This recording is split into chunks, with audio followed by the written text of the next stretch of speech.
మొదటగా యోహాను గారు రాసినటువంటి శుభవార్త 15వ అధ్యాయము వచనము 20ని చదువుకొని ముందుకు సాగుదాం. దాసుడు తన యాజమానుని కంటే గొప్పవాడు కాడని నేను మీతో చెప్పినటువంటి మాట జ్ఞాపకమును చేసుకొనండి. ఎవరు? లోకులు నన్ను హింసించిన ఎడల మిమ్మల్ని కూడా హింసిస్తారు. నా మాట గైకొనిన ఎడల మీ మాట కూడా గైకొందురు. చాలు. మహాపరిశుద్ధుడా, ప్రేమ కలిగిన నా ప్రియ పరలోకపు తండ్రి, కృప కలిగిన దేవా, నీ మహిమ కలిగిన, దయ కలిగిన, కృప కలిగిన నీ సన్నిధి దగ్గరికి వస్తూ ఉండగా నిదాసునైనటువంటి నేను అల్పుడను, అయోగ్యుడను, అర్హత లేనటువంటి వాడును కేవలం నీ కృపతో సమీపిస్తుండగా, నీ పాదమును పట్టుకొనిచుండగా నైనా నీ పరిశుద్ధాత్మ కొలుగులు వేసి, కాల్చిపటము వేసి, నీ ఉత్తమమైన శిలువ చోటున తండ్రి ప్రభా దాచుకోమని, సూటిగా స్పష్టముగా నీ మాట మాత్రమే మాట్లాడగలిగిన పనికొచ్చు పాత్రగా నిలబెట్టుకొని మాట్లాడమని, హెచ్చరించు వారిని హెచ్చరిస్తూ, బలపరచు వారిని బలపరుస్తూ, ఆశీర్వదించిన వారిని ఆశీర్వదిస్తూ, దీవించు వారిని దీవిస్తూ మీరే మాట్లాడమని యేసు నామమున అడుగుచున్నాము తండ్రి. ఆమేన్. హల్లెలూయా. ప్రేమైనటువంటి దేవుని సంగమా, ఈరోజు మనము ధ్యానిస్తున్నటువంటి సంగతి, నేర్చుకోబోతున్నటువంటి సంగతి ఏంటిదయ్యా అంటే, దేవుడు మౌనంగా దేనికి ఉంటాడు. ఈ అంశం ఏంటో కాస్తంత విభిన్నంగా కనబడుతుంది అని మీరు అనుకున్నా, నేను అవుట్లైన్స్ ముందుగానే మీకు ఇస్తున్నాను కనుక ఒక నిర్ధారణలోనికి మీరు వస్తారని నేను ఆశపడుతున్నాను. సర్వసాధారణంగా అపాయం వచ్చినప్పుడు, వేదన వచ్చినప్పుడు, సమస్య వచ్చినప్పుడు, బాధ వచ్చినప్పుడు, మనతో కానప్పుడు ఎవరి దగ్గరికి వెళ్తాం?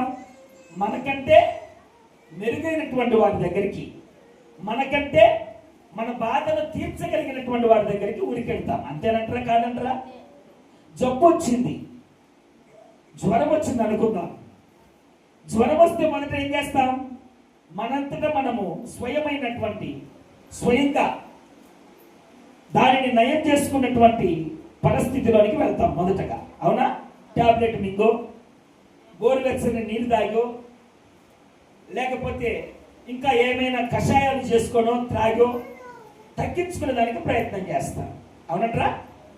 అది తగ్గకపోతే, దాని ఉద్రిక్త అనేటువంటిది పెరుగుతూ ఉంటే ఇప్పుడు ఏం చేస్తాం? డాక్టర్ దగ్గరికి వెళ్తాం. డాక్టర్ దగ్గరికి వెళ్ళినప్పుడు ఎందుకని వెళ్తున్నాము అంటే, ఆయన మన దగ్గర వచ్చినటువంటి జబ్బుకును గురించి తెలిసినటువంటి వాడు కనుక దాన్ని ఎలాగ తగ్గించుకోవాలనో ఆయన నేర్పిస్తాడు కనుక ఆయన దగ్గరికి వెళ్తాం. అలాంటి డాక్టరు నీ జబ్బుకు ఒక దారి చూపించాలి. ఇదిగోనైనా ఈ టాబ్లెట్ వేసుకో, ఇదిగోనైనా ఈ టానిక్ తాగు, ఈ ఇంజెక్షన్ వేయించుకో, తర్వాత ఈ సెలైన్ పెట్టించుకో అని చెప్పి మనకు ఒక మార్గనిర్దేశాన్ని చూపాలి. అంతే కదయ్యా? అలాగ చూపించకుండా మౌనంగా ఉన్నాడంటే అర్థం ఏమిటి? డాక్టర్ దగ్గరికి ఎందుకు వెళ్ళామండి? ఎందుకు వెళ్ళాము? మన వలన కాక దాన్ని జయించడానికి, ఆ జ్వరాన్ని జయించడానికి, ఆ వ్యాధిని జయించడానికి, అయ్యా మాకు ఒక మార్గంని చూపు అని చెప్పి ఆయన అడగటానికి వెళ్ళాం. మరి డాక్టర్ సప్పుడు కాకుండా నువ్వు చెప్తుంటే నీ బాధ చెప్తున్నావు. అయ్యా కాళ్ళు నస్తున్నాయి, నడుములు నస్తున్నాయి, గుండెల కాడ బగబగమంటుంది, ఈ పొలం నస్తాంది, తలకాయ తిరుగుతుంది, తర్వాత దగ్గు వస్తుంది, తర్వాత జలుబు చేసింది అని నీ బాధలన్నీ చెప్తుంటే అవునమ్మా అని నీకు ప్రత్యుత్తరం ఇవ్వాలి. నేను ధైర్యపరచాలి. ఏం కాదు, భయపడ నాకు, నేను చూసుకుంటాగా అని అనాలి. అవునా? నీకు మంచి సెలైన్ పెడతాను నేను. నిజంగా ఒక డాక్టర్ దగ్గరికి వెళ్తే కన్నా అతను మన చేయి పట్టుకొని మనకు ఆదరణమైనటువంటి 4 మాటలు చెప్తే సత్యవాడు కూడా లేచి నిలబడుకుంటాడు. ఎందుకని నన్ను కాపాడడానికి తెలిసిన వాడు నాకు దొరికాడు అని నువ్వు నమ్మినప్పుడు అతను చెప్తున్నటువంటి ఆదరణ మాటలు అన్నటువంటివి నీలో సగం జబ్బును నయం చేస్తుంది. అలాంటి డాక్టరు అన్నమా అలాంటి డాక్టరు నీ బాధలని చెప్తుంటే, నీ జబ్బు యొక్క లక్షణాలని చెప్తుంటే ఆయన ఏం మాట్లాడుకోకుండా సప్పుడు కాకుండా ఉన్నాడు అనుకో, ఏమనిపిస్తుంది నీకు? నిన్న హాస్పిటల్కి వెళ్తే ఒక చిన్న పిల్లవాడు ఏడుస్తున్నాడు. అందరూ అడ్మిట్ అయినటువంటి వాళ్ళు ఉంటారు కదా, ఒక పిల్లోడు ఇంజక్షన్ వేస్తుంటే వాడికి సురుకులు వేసి ఏడుస్తున్నాడు. ఒక ఆయమ్మ కళ్ళు బాగలేవని చూయించుకోవడానికి వచ్చింది. ఆడ పడుకొని వీడు పెడుతున్నటువంటి గీ పెట్టేటువంటి విధానం ఆయమ్మకి నచ్చట్లేదు. ఏంటంటాడువే అంటాడు. నర్సమ్మ అనేది అమ్మ వీడికి ఏడ్చేవాడొచ్చుడు ఏడ్చనోడొచ్చుడు అందరూ వస్తారు, నీ అంతటి నువ్వు చూపించుకొని వెళ్ళాలి, కానీ నీకు ఇది అక్కర్లేని వచ్చిన తల్లి అట్టంటే వాళ్ళు కోప్పడతారు, గొడవలు అయితే అన్నట్టుగా చెప్పింది. నీకు తెలియదులే, నేను లేచినాక చెప్తాలేనది. ఏమన్నది? నీకు తెలియదులే, నేను లేచినాక ఏదో చెప్తాలేనది. లేచినాక ఏదో చెప్పమ్మా అని నేను అడిగినా ఏదో చెప్తానంటే కదమ్మా, లేచినా కదా లేనది. ఏం లేదు, రేపు పోతాను లేనది. హల్లెలూయా చెప్పాలండి, హల్లెలూయా. ఇప్పుడు డాక్టర్ దగ్గరికి వెళ్ళి నీ జబ్బుకి ఏమని చెప్పకుండా ఎప్పుడు కాకుండా ఉన్నాడంటే ఎలాంటి సందర్భంలో ఉంటాడంటే ఒకసారి వెళ్ళినావు, 2 సార్లు వెళ్ళినావు, 3 సార్లు వెళ్ళినావు. ఆ అప్ప చెప్పినటువంటి ఆ అప్ప దగ్గర ఉన్నటువంటి వైనాలన్నీ నీ మీద అప్లై చేసిండు. ఒక డాక్టర్ పోగానే టాప్ మన పెద్ద డోసు కలిగినట్టు నీకు ఇయ్యడు టాబ్లెట్లు, అవునా? మొదట తక్కువ రకమైనటువంటి టాబ్లెట్ ఇస్తాడు తగ్గుతుందేమోనని, రెండోసారి ఇంకొంత డోసు పెంచుతాడు, మూడోసారి ఇంకొంత డోసు పెంచుతాడు. అయినా కూడా తగ్గలేదంటే ఇప్పుడు నిన్ను ప్రశ్నిస్తాడు. ఇప్పుడు దాకా నువ్వు ఆయప్పకి చెప్పినావు, ఆయప్ప ఇప్పుడు నిన్ను అడుగుతాడు, ఏమని? ఈ మాత్ర ఎప్పుడు వేసుకున్నావు అంటాడు. ఏమంటాడు? ఈ మాత్ర ఎప్పుడు వేసుకున్నావు అంటాడు. అంటే ఆయప్ప చెప్పింది ఉదయం వేసుకోమని చెప్పాడు అనుకోండి, నువ్వు నైట్ వేసుకున్నానయ్యా అంటావు. దొరికినవరా బిడ్డ అనుకొని పక్కన పెడతావు. ఈ ఇంజక్షన్ ఎప్పుడు వేసుకున్నావు అంటాడు. ఆయప్ప పలాని సమయానికి మధ్యాహ్నం అన్నం తిని ఈ ఇంజక్షన్ వేయించుకోరా బాబు అని చెప్పిండు. నువ్వేం చేసినావు? డాక్టర్ దొరకడని, మళ్ళీ ఆయప్ప గారికి పూర్వలకి ఎవరు పోతాడని, నర్సు ఇంటికాడికి వచ్చింది కదా అని, మళ్ళా రాదని నువ్వు ఉదయం వేయించుకున్నావు. ఇది అయిపోయింది. ఈ ఇంజక్షన్ అడిగినావు, ఇంజక్షన్ అయిపోయింది కదా. ఈ టానిక్ అడిగినావు, ఈ టానిక్ నేను ఎప్పుడు వేసుకోవాలని నువ్వు నాకు చెప్పినావు అంటే, ఈ టానిక్ నువ్వు ఉదయం పడగడుపున వేసుకోమన్నావు. ఉదయం పడగడుపున నేను లేచాకనే మా వాళ్ళు అన్నం చేసి పెడతాండ్రు, తట్టుకోలేక ఆకలికి తిని నాకు వేసుకుంటానని చెప్పిండు. ఇప్పుడేమంటాడు?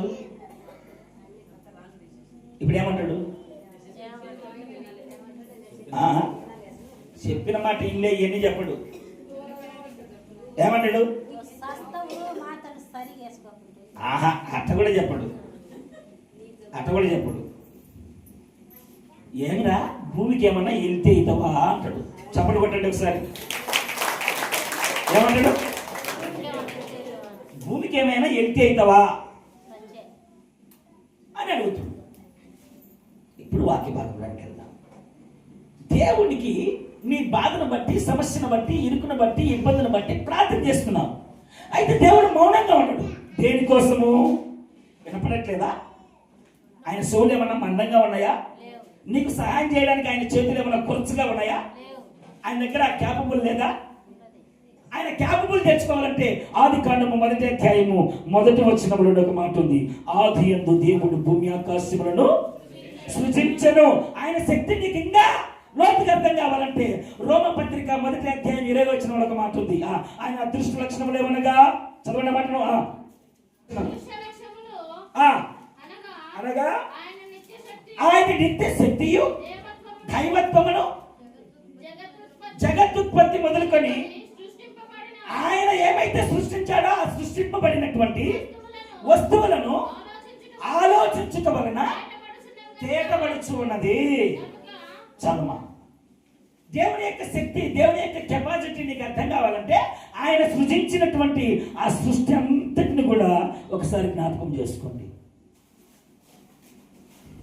నువ్వు ఒక ఇల్లు కలగాలంటే సిమెంటు, ఇసుక, కంకర, ఇంకా నానా రకాలైనటువంటి మెటీరియల్స్ని వాడి ఒక అందమైనటువంటి ఇల్లు తయారు చేయడానికి 20-30 రకాల వస్తువులను వాడతావు. అవునా? అవునా కదా?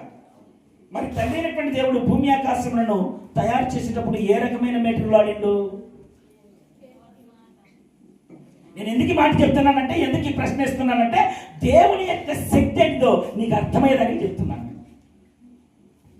అర్థమైందా? నోటి మాట చేత సమస్తాన్ని కలుగజేసినటువంటి వాడు. ఇప్పుడు బంగారం రేటు 1,60,000, 1,70,000 ఉందయ్యా తులం అని అంటున్నావు కదా. ఆ బంగారాన్ని వాళ్ళు యానించో వేరే లోకాన్ని నుంచి తీసుకొని రాగా భూమిలో ఉండేది. నువ్వు విలువైనదిగా ఎంచుతున్నటువంటి దానిని సృజించింది కూడా మట్టిలోనే దాచిపెట్టింది ఆయప్ప. నానా రకాలైనటువంటి ఖనిజాలు అన్నటువంటివి మట్టిలోనే ఉన్నాయి. ఆయన శక్తిని ఒక్కసారి ఊహించుకోండి. అంతెందుకండి, ఒకసారి నీ దేహం పైన నియంత్రణ ఉంచుకో. అన్నీ బాగుంటాయి. కాళ్ళు పెద్దదే, చెయ్యి పెద్దదే, తలకాయ పెద్దదే, అన్ని పెద్దదే, నోరు పెద్దదే, మాట్లాడే మాటలు కూడా భార్యలు ఇంతింత మాటలు మాట్లాడతారు, భర్తలు కూడా ఇంతింతలో మాటలు మాట్లాడతారు. అవునా? నోరు పెద్దదే, అన్ని పెద్దయే. అలాంటి నిన్ను నా ఈరత్వం చూడు, నా కండలు చూడు, నా కత్కారం చూడని ఒకవేళ మీసాలు ఈడలేకపోయినా కానీ ఈడ దిగేటువంటి పరిస్థితిలో ఉన్నటువంటి మగాడైనా కంట్లో నలుచుపడితే తట్టుకోగలుగుతాడా? ఎందుకని? చిన్నదే కదా. నేను నా భార్యకు భయపడను, నా తల్లిదండ్రులకు భయపడను, నా కథ చూడు, కార్యక్రమం చూడు అన్నటువంటి వాడు ఎంత నలుస్తూ ఎందుకని గిలగిల కొట్టేసుకుంటున్నాడు? ఒకసారి ఆలోచించండి. ఇప్పుడు నేను చెప్తున్నటువంటి వర్షన్ నీకు అర్థం కావాలంటే ముందు ఈ ఉపోద్ఘాతం అనేటువంటిది నీకు అర్థం కావాలి. అర్థమవుతుందా? అందుకు నేను దీన్ని ఇంతసేపు మాట్లాడుతున్నాను. నువ్వు పడుతున్నటువంటి శ్రమ, నువ్వు పడుతున్నటువంటి వేదన, నువ్వు తల్లలిస్తున్నటువంటి స్థితి, నువ్వేమో పాపం కన్నీరు తెచ్చి ప్రభావ నీకు స్తోత్రములైనా, నాకు ఆత్రములైనా, నిన్న దాకా బీడీలు తాగినా, సిగరెట్లు తాగినా, ఒక్కాలు చేసినా, తర్వాత వ్యభిచారం చేసినా, దొంగతనం చేసినా, ఇంకా రకరకాలైనటువంటి చేసినా, అయితే ఇప్పుడు తెలుసుకుని వచ్చిన ప్రభా మళ్ళా ఈ సమస్య అయిపోతేనే మళ్ళా పోతా ప్రభా లోకానికి అని నువ్వు ఎక్కి ప్రార్థన చేస్తుంటే ఆయన సప్పుడు కాకుంటున్నాడు. దేనికి? ఎందుకని సప్పుడు కాకుండా ఉంటున్నాడు? ఏబు తెలుసా? ఏబు తెలుసా? ఏబు దగ్గరికి ఒక సమస్య వచ్చింది. ఏంటిది? అపవాదిగాడు వచ్చి శోధిస్తున్నాడు. ఏబు దగ్గర ఉన్నటువంటి సమస్తము ఏంటి? సమస్తం అంటే పశువులు, మొత్తం ఇల్లు పోయింది, కన్న పిల్లలు పోయిండ్రు, ఆస్తి ఐశ్వర్యము అంతా పోయింది. తుదకేం మిగిలిండు? భార్య, ఆయన మిగిలిండు. అపవాదిగాడు మళ్ళీ రెండోసారి పోయి వాడి శరీరం మీద నాకు అధికారం అంటే సర్లేని రెండోసారి ప్రాణం తగలకోకుండా నువ్వేమైనా చేసుకో ప్రభు అన్నాడు. వస్తాడు, రోగం పుట్టిస్తాడు, గిలగిల తన్లాడుతుంటాడు. ఆ కురుపులు గీక్కోవడానికి కూడా చేతగాక సిల్ల పెక్కులతో గీక్కునేటువంటి పరిస్థితిలో ఉండిపోయాడు. దిబ్బల మీద ఉన్నాడు. మళ్ళీ నీతిమంతుడైన బైబిల్ చెప్తుంది యోబయ్య గురించి. అవునా కదా? నీతిమంతుడైనటువంటి యోబయ్య అన్ని శ్రమలు పొందుతూ ఉంటే ప్రభువా నన్నెందుకు ఈ విధంగా శోధిస్తుంది అపవాది, నన్ను కాపాడవా అని ప్రార్థన చేయకుండా ఉండేటవా? చేయకుండా ఉండేటడా? అర్థమవుతుందన్నమాట. అన్ని శ్రమలు పడుతుంటే ఒకసారైనా దేవునికి ప్రార్థన చేస్తుంటాడా యోబు? మరి ఎందుకని? ఆయన నీతిమంతుడే కదా, ఎందుకని సప్పుడు కాకుండా ఉన్నాడు? యేసుక్రీస్తు ప్రభువుల దగ్గరికి అపవాది వచ్చిందా? వచ్చి ఏమన్నది? నువ్వు దేవుడి కుమారుడు అయితే నుంచి దూకు, నువ్వు వచ్చి దూతలు వచ్చి పట్టుకుంటాయి, నీకు ఆకలిస్తుంది కదా, ఇదిగో ఈ రొట్టెలను రాజీను, ఒకసారి నాకు దండం పెట్టు, ఈ లోక మహిమంతా నీకు ఇస్తా అని చెప్పి శోధిస్తూ ఉంది. శిలువ మరణానికి అప్పగించేటువంటి దాన్ని జయించినటువంటి దేవుడు శిలువ మరణానికి అప్పగించేటప్పుడు కొండకెళ్ళి ప్రార్థన చేశాడు. ఏమని? తండ్రి, ఈ గిన్నెను అమ్మగట్ట పొర్లి ఉన్నది, నీ చిత్తమైతే దాన్ని తొలగించండి అని ప్రార్థన చేశాడు. మరి దేవుడు ప్రత్యుత్తరం ఇచ్చాడా? సప్పుడు కాకుండా అంటే దేవునికి వినబడలేదా? యేసుప్రభు చేసిన ప్రార్థన, యోబు చేసిన ప్రార్థన దేవునికి వినబడలేదా? లేకపోతే యేసుప్రభు ఏమైనా ఎక్కడికైనా వెళ్ళిపోయినాడా? నా మాట అర్థమవుతున్నాయా? ఈరోజు నువ్వు చేసేటువంటి ప్రార్థన పాపము పోయిన సంవత్సరం నుంచి ప్రార్థన చేస్తున్న ప్రభా నీకు స్తోత్రం స్తోత్రం, నా అప్పు తీరిపోవాలి ప్రభా, అప్పు తీరిపోవాలి ప్రభా అని. పాత నీళ్ళు అప్పు తీస్తా అంటే కొత్త నీళ్ళు లోపలికి చేర్చి ఎన్నాళ్ళకి తీరుతున్నారు నాయన. అది సంవత్సరం దాకా చూసి నేను ప్రార్థన చేస్తాను కానీ తీరట్లేదే అన్నటువంటి ఒక అనుమానం నీకు వచ్చింది. ఇప్పుడు నేను అంటున్నాను, ఇంతకు నువ్వు చేసిన ప్రార్థన దేవుడు ఆలకిస్తున్నాడా? ఆలకించలేకపోవడానికి గల కారణం ఏమిటి? ఒకవేళ నువ్వు నేనంటే పాపము కనుక, పాపము స్థితిలో ఉన్నాం కనుక దేవుడు మన ప్రార్థన ఆలకించలేదేమో, మనకు ఆ కృపావరం ఇవ్వలేదేమో అని మనం ఒక నిర్ధారణకు వస్తాం. కానీ యోబు నీతిమంతుడని బైబిల్ చెప్తుంది, యోబు ప్రార్థన కూడా దేవుడు ఆలకించలేదా? సర్వలోక చక్రవర్తి అయిన బలి పశువుగా మార్చబడితేనే లోకానికి విముక్తి వస్తుందని చెప్పినటువంటి యేసుక్రీస్తు ప్రభువు వారు ఈ లోకంలో 33.5 సంవత్సరాలు జీవిస్తున్నప్పుడు ఆయన కూడా ప్రార్థన చేశాడు. మరి ఆయన ప్రార్థన దేవునికి నమ్మలేదా? ఎందుకని మౌనంగా ఉన్నాడు? నీ ప్రార్థనకు జవాబు ఇవ్వకుండా ఎందుకని మౌనంగా ఉన్నాడు? నువ్వేమో తీర్మానం తీసుకున్నావు, ప్రభా ఈ రోజు నుంచి నేను జాగ్రత్తగా ఉంటా, మౌనంగా ఉంటా, నన్ను కాపాడు, నా పిల్లల్ని కాపాడని నువ్వేమో ఒక తీర్మానబద్ధకంగా ఉంటున్నావు. ఇక మీదట నేను నా తప్పు చేయకూడదురా, ఆ పాపం చేయకూడదురా అని. కానీ దేవుడు ఆలకిస్తాడా? ఎందుకని? ఎటువంటి దేవుని బిడ్డలారా, మత్తయి గారు రాసిన శుభవార్త 24వ అధ్యాయము 9వ వచనం చదవండి.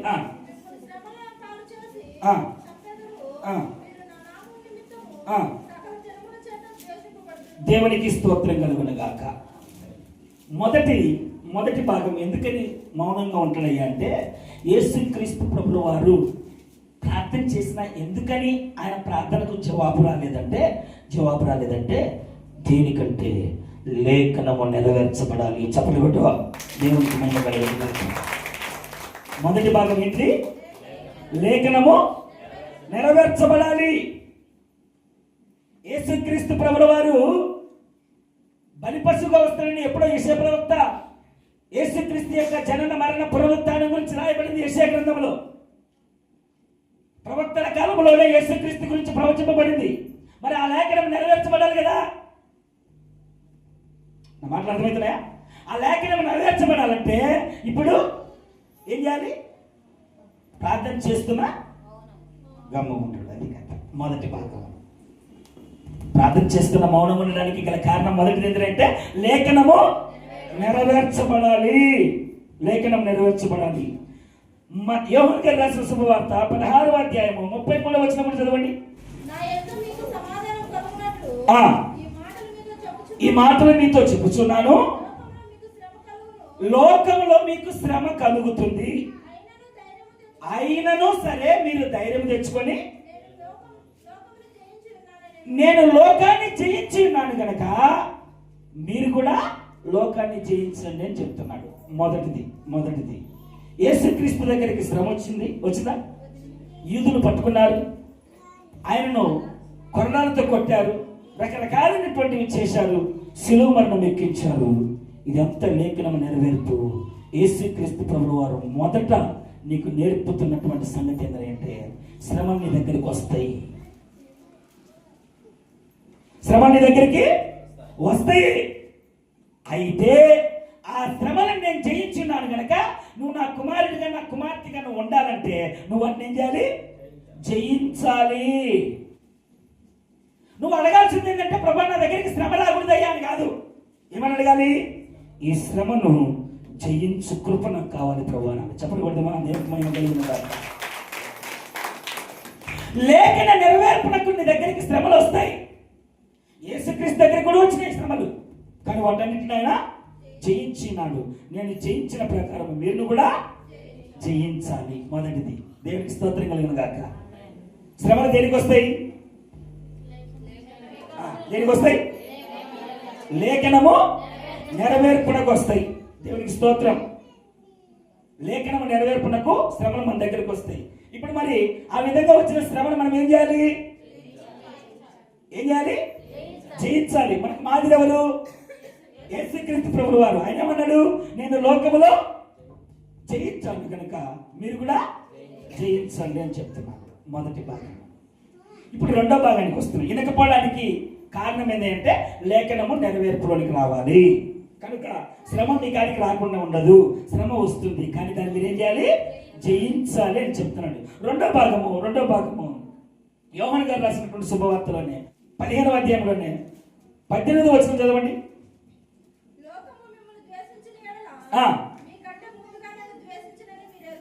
దేవునికి స్తోత్రములు కలుగును గాక, దేవునికి మహిమ కలుగును గాక.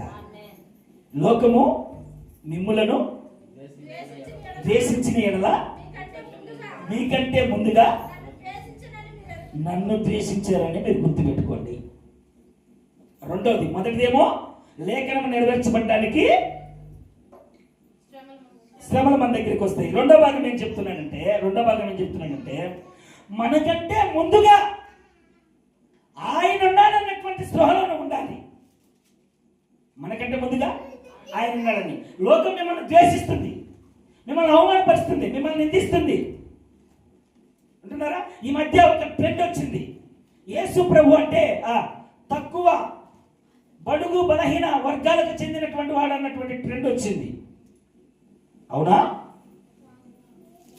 కాదు. యేసు ప్రభు అంటే ఒక మతం అని చెప్తున్నారు. అవునంటారా? యేసు ప్రభు అన్నటువంటిది ఒక మతమా? కాదు. ఏంటన్నారా? రోడ్డు పట్ట పోతూ ఉంటే అక్కడెక్కడ కొన్ని సిగ్నల్స్ కనపడతాయి. మీకు ఎప్పుడన్నా చూసారా? రోడ్డు పట్ట పోతుంటే సైడ్కు కొన్ని బోర్డులు ఎర్ర అక్షరాలతో కనబడుతుంటాయి, ఎర్ర గుర్తులతో. ఏంటి ఆ గుర్తులు? ముందున్నటువంటి అపాయమును సూచిస్తూ, ఒరే అయ్యా స్పీడ్గా వెళ్తున్నావు అని ఇట్లా వంకరిగా బాణం గుర్తేసి పెట్టుంది. మొదల దారి ఎలా ఉంది? వంకరిగా ఉంది అని చెప్తుంది అది. ఇంకొంత ముందుకు పోయినాక ఒక పిచ్చి లాంటి బొమ్మేసి కింద నుంచి పోయేటువంటి గుర్తుంటుంది. అరే కింద పిచ్చి ఉంది, జాగ్రత్తగా పోరాడాలని మనకు సూచనిస్తుంది. ఇంకొక దగ్గర అలాగా గుర్తులు వచ్చుకుంటూ పోతారు. ఎందుకని? మనం గుడ్డలో మన కాదు. ఏంటిది అంటే దారి లేదని అర్థం. ఉంది కానీ జాగ్రత్తగా వెళ్ళు. క్రైస్తవం అన్నటువంటిది నీ మార్గాన్ని, దిశానిర్దేశాలను నిర్దేశిస్తూ నీకు మార్గము చెప్తుందంటే. నీ కులాన్ని మార్చరా, నీ మతాన్ని మార్చరా, వింటున్నావా? నీకు కలిగినటువంటి నానా రకాలైనటువంటి అలవాట్లను, పద్ధతులను మార్చరా. ఏం మారుస్తుందయ్యా అంటే, ఒకవేళ ఆ పద్ధతుల వలన, ఆ నియమాల వలన, ఆ కట్టుబాట్ల వలన నువ్వు నాశనం అవుతావంటే, నువ్వు వెళ్తున్న స్పీడ్లో నువ్వు నశించిపోకూడదంటే నీ స్పీడ్ను తగ్గించుకునే దానికి ఒక నిర్దేశతను, తర్వాత ఏ విధంగా వెళ్ళాలన్నటువంటి ఒక మార్గాన్ని సూచిస్తుంది క్రైస్తవ్యం. అందుకు ఆయన ఏమన్నాడు? ఒరే నానా, నిన్ను ఎవడన్నా దూషిస్తున్నాడంటే, నిన్ను ఎవడన్నా ద్వేషిస్తున్నాడంటే అది ఎవరిని చేసినట్టు? నన్ను చేసినట్టు. ఈ మధ్య అక్కడక్కడ వినబడుతున్నాయి, పలానోళ్ళ దేవుడు, పలానక్క దేవుడు, పలానన్న దేవుడు. హల్లెలూయా. అంటే అలాంటి గుర్తింపు కలిగి ఉండడం మంచిదే, కానీ దాని ద్వారా నిందించడం అన్నటువంటిది మంచిది కాదు. అది నేను చెప్పేది. అవును, దేవుడు రిప్రజెంట్ చేసుకుని కూడా ఏమన్నాడు? అయ్యా ఏమని పిలవాలి నిన్నంటే, నేను అబ్రహాము దేవుడును, ఇస్సాకు దేవుడును, యాకోబు దేవుడును అని చెప్పాడు. అలాగా నీ ఐడెంటిటీని బట్టి దేవుని యొక్క స్థితిని నిర్ధారించుకోవడానికి నువ్వు ఉపయోగపడడం మంచిదే, కానీ అందులో అవరోధాలు ఎదురైతే దాన్ని బట్టి సిగ్గుపడేటువంటి పరిస్థితులు ఉన్నావా? అయితే నా ప్రభు ఈరోజు నీతో మాట్లాడుతున్నాడు సూటిగా. ఏమంటున్నాడు? మనకంటే ముందుగా ఆయన అవమానపరచబడతాడు. నీ ప్రార్థన వినకపోవడానికి గల కారణం ఏంటంటే, నీ శ్రమ నుంచి నేను తప్పించకపోవడానికి గల కారణం ఏంటంటే, నీవు శ్రమ పడుతుంటే శ్రమ నీవే కదరా, నీకంటే ముందుగా నేను దాన్ని అనుభవిస్తున్నాను. మరణం నీ దగ్గరికి వచ్చింది. హల్లెలూయా. అయ్యా నా మాట వినవా? మరణం నీ దగ్గరికి వస్తే, అయ్యా మరణ భీతితో నువ్వు భయపడుతూ గిలగిలమని బాధపడుతుంటే ఆయన ఏమన్నాడు? నీ కాడికి ముందు నేను మరణించి తిరిగి లేచాను, నువ్వు మరణించిన భయపడగలకు నేను మరలా నిన్ను తిరిగి లేపుతాను. హల్లెలూయా. చెప్పండి హల్లెలూయా.